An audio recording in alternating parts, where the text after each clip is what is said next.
গাজী উপস্থিত আছেন গালুয়া ইউনিয়ন আওয়ামী যুবলীগের যুগ্ম আহ্বায়ক জনাব সোহেল মুন্সি।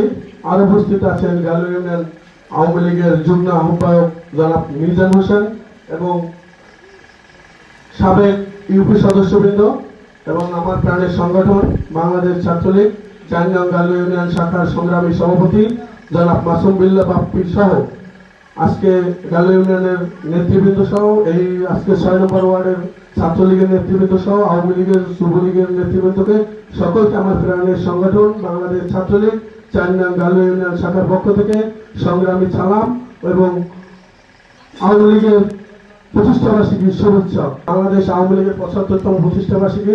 বাংলাদেশ আওয়ামী লীগ প্রতিষ্ঠা লগ্ন থেকে জনমানুষের নেতা জাতির জনক বঙ্গবন্ধু শেখ মুজিবুর রহমানের হাতে ধরে বাংলাদেশ স্বাধীন হয়েছে। বাংলাদেশ ছাত্রলীগ জাতির জনক বঙ্গবন্ধু শেখ